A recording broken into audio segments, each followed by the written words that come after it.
Hello everyone, I am पायल और हम आज पढ़ने वाले हैं class fifth standard CBSE Hindi text book सुनहरी धूप हिंदी चैप्टर नंबर 3, जिसका हमने पार्ट 1 2 पेजेस हमने पढ़ चुके हैं। होनहार बीरवान के होत चिकने पात। तो इसमें जो जो आगे जाकर बहुत ही जिन्होंने नाम कमाया है, ऐसे व्यक्ति बचपन में बहुत ही ज्यादा होशियार होते हैं, बहुत ही ज्यादा ज्ञानी होते हैं और उनके बचपन में ही ये सारी खूबियां झलकने लगती है। इसी तरीके से जो चंद्रगुप्त मौर्य थे, उनका बचपन में ही वो उन्होंने एक सपना देखा था कि मैं आगे जाकर राजा बनूंगा। तो ये सारी घटना हमने पढ़ी और जो ब्राह्मण चाणक्य जी रहते हैं, वो ये सब कुछ देखते हैं और उनके चंद्रगुप्त के साथ खेलने लगते हैं और वो बहुत ही ज्यादा खुश होते हैं।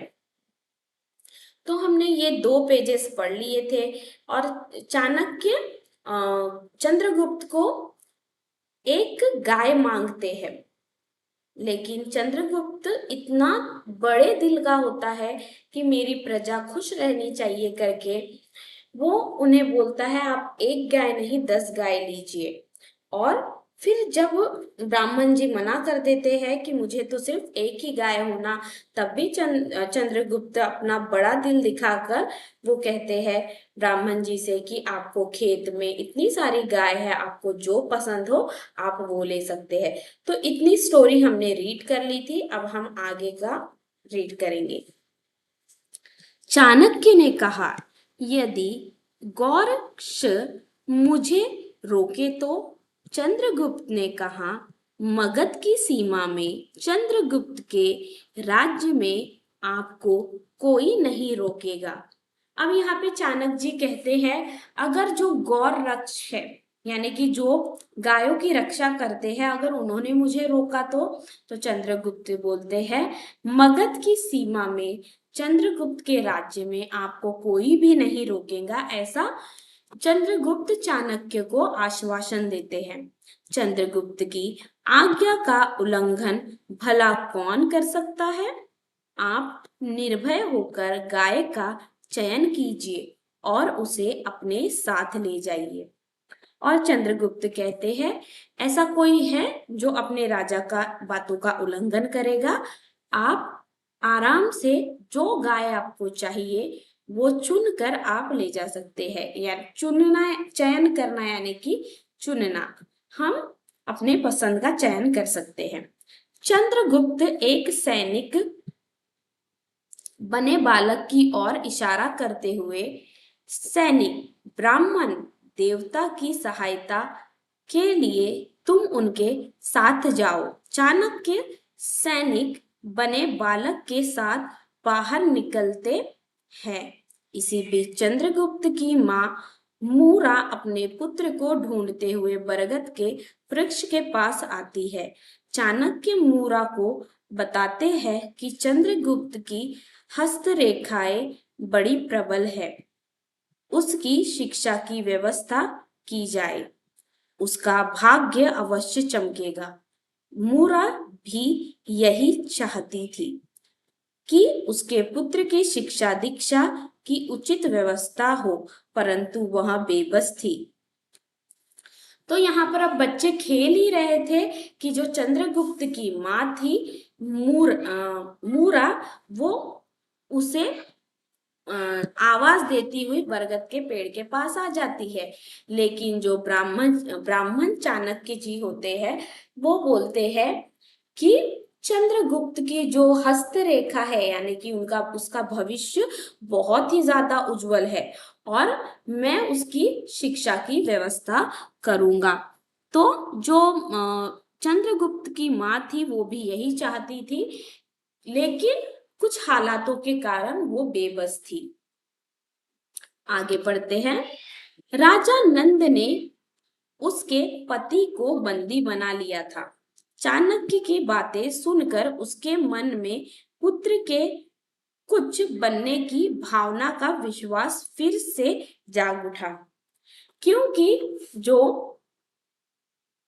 मूरा थी और चंद्रगुप्त के पिता थे, उसको राजा नंद ने बंदी बना लिया था। बंदी बनाने के बाद उसकी शिक्षा की व्यवस्था कैसे करना, इसके लिए उसकी माँ को कुछ भी नहीं पता था। लेकिन जब चाणक्य जी ने, ब्राह्मण चाणक्य जी ने ये सब कहा, तो मूरा के मन में और एक उम्मीद जाग उठी अपने बच्चे के लिए कि वो फ्यूचर में आगे जाकर कुछ बड़ा कर सकता है। नेक्स्ट, चंद्रगुप्त बचपन से ही बड़े निर्भीक, स्वाभिमानी और बुद्धिमान थे। एक बार मगध के राजा नंद ने अपने दरबारियों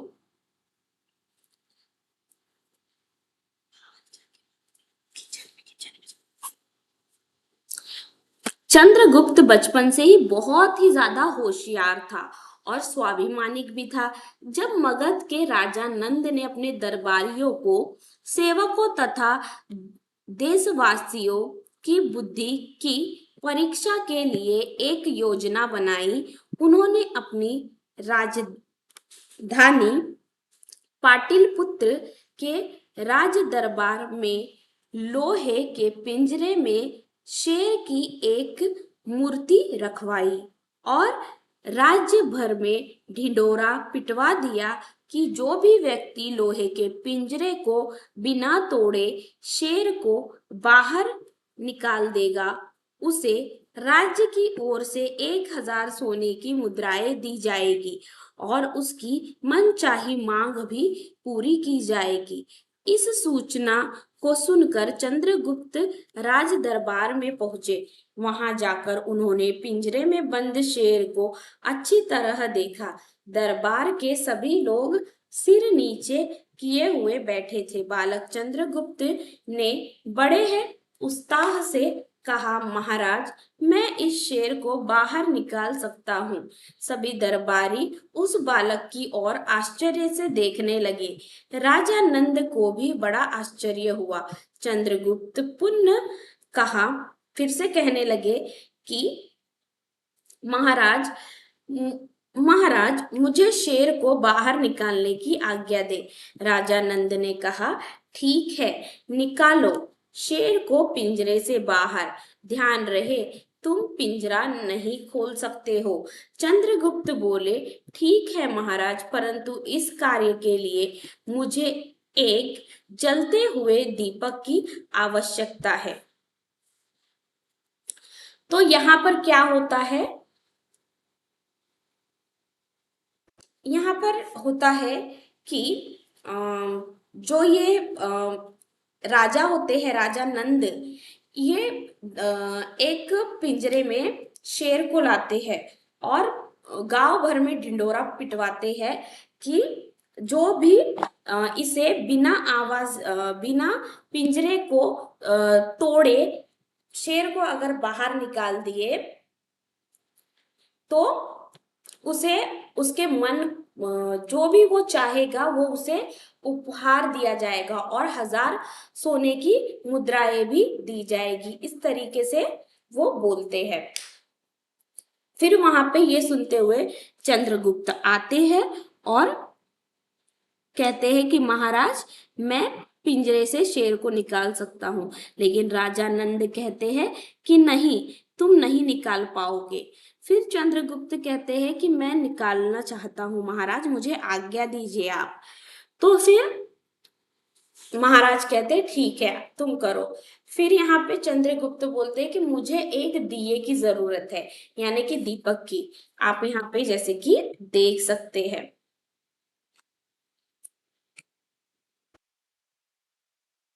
राजा नंद के आदेश पर जलता हुआ एक दीपक राज दरबार में मंगवाया गया। चंद्रगुप्त में सलाखों के बीच से दीपक को शेर के पास रखा। मोम का बना हुआ शेर पिघलने लगा। उसकी बुद्धिमानी देखकर सभी हैरान हो गए। राजा नंद ने उसकी प्रशंसा करते हुए उसे 1000 सोने की मुद्राएं दी और उसकी मनचाही मांग के विषय में पूछा। चंद्रगुप्त ने मनचाही मांग के रूप में अपने पिता को बंदी गृह से मुक्त कराया। बचपन से ही बुद्धिमान और साहस दिखाने के कारण उनके लिए यहाँ कहना सही होगा, होनहार बीरवान के होत चिकने पात। और यहाँ पर जब राजा से यह सब कहकर जब वो शेर मोम का होता है और वो पिघल जाता है, तो यह सब देख के राजा नंद बहुत ही ज्यादा खुश होते हैं, उस चंद्रगुप्त को 1000 मुद्राएं देते हैं। और जो एक खुद की मनचाही इच्छा रहती है, तो चंद्रगुप्त अपने पिताजी को बाहर निकालने बोलते हैं और इस तरीके से वो बाहर भी आ जाते हैं। तो चंद्रगुप्त के लिए यही लाइन कही गई है, होनहार बीरवान के होत चिकने पात, यानी कि अगर कोई होनहार हो, बीरवान हो, तो उनके रहते क्या चिंता। वही बुद्धिमान, तेजस्वी, न्यायप्रिय चंद्रगुप्त काफी समय तक मगध के सम्राट रहे। चाणक्य उनके महामंत्री बने। चंद्रगुप्त के शासन काल में प्रजा सुखी, संपन्न एवं समृद्ध थी।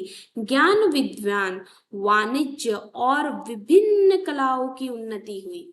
और यही जो चाणक्य जी थे, जिसे सॉरी जो कि चंद्रगुप्त थे, आगे जाकर चंद्रगुप्त मौर्य यहाँ मगध के सम्राट बने, यानी कि उन्होंने मगध में राज किया और चाणक्य ब्राह्मण जी उनके महामंत्री बने।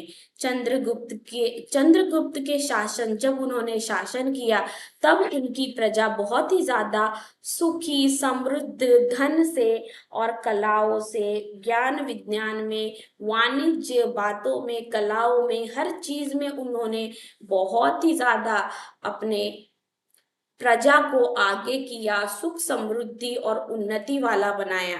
तो ऐसे थी हमारे चाणक्य और चंद्रगुप्त की कहानी। आपको पसंद आई होगी। हम नेक्स्ट वीडियो में देखेंगे इसके सारे question answer. So please do like, share and subscribe.